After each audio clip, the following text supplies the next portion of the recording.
DZMN 97.5 Radyo Balita. News with no bias. News with no exception, including nothing but the truth. This is DZMN 97.5 Radyo Balita. Broadcasting live at Cabanatuan City, Nueva Ecija, I am Justine Perez, your news anchor for today. For the headlines, Bamban Mayor Alice Go, is she Filipino or not? The ongoing saga of Banban Tarlac Mayor Alice Go continues to keep Filipinos not only riveted but extremely concerned with a burning question in the minds of everyone who has been keeping track of the Senate hearings. Is she Filipino or not? It all began with a raid last March on a Philippine offshore gaming operator located in Banban Tarlac due to reports that the Chinese company was engaged in human trafficking as well as a front for scams and other illegal activities. There were also suspicions that the facility was a hub for espionage, hacking, and cyber attacks against government agencies. During the raid, hundreds of workers of various nationalities, mostly Chinese, were found to have no valid working permits. Inside the compound located just behind the Banban Municipal Hall, the raiding team also discovered torture chambers, vaults containing several millions of pesos, passports of workers, and documents showing a possible link between the Pogo and Mayor Go, who owned half of Baofu Land Development Incorporated, the company that leased the property to the Pogo. During the Senate hearings, Mayor Go's evasive and dubious answers to basic questions such as her educational background, her childhood, her family ties, including the fact that her birth was only registered when she was 17 years old, made it look like she came out of nowhere, as Senator Risa Ontiveros put it. According to the senator, all these raise the possibility of Mayor Go being a Chinese asset whose supposed Filipino identity is being used to gain a foothold in the country's political system and possibly even our national security sector.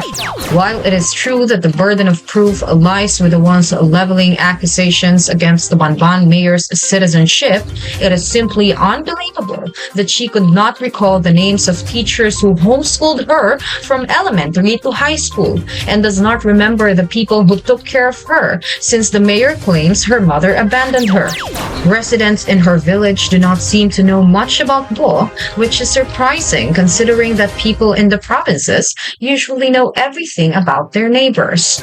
Even if she was raised in a farm, those who worked for her father would have been aware of and at some point interacted with his cloistered child who would have been a subject of village gossip. Mayor Go owns a helicopter as well as over a dozen vehicles, purchased a huge tract of land, and financed her 2022 campaign for mayor from her hog-raising business that she said suffered during the pandemic.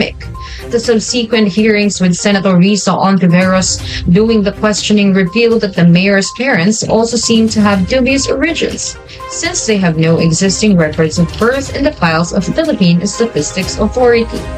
Her father is listed as a Chinese citizen in business records, but in the birth certificate of Go and her newly disclosed siblings, he is identified as a Filipino.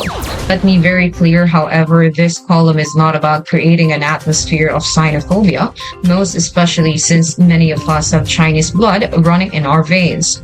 I, for one, have a Chinese ancestor named Beiling Po, possibly from Fujian, who put up a shop in Binondo and later converted to Christianity to marry a Filipina, who happens to be the sister of a bishop.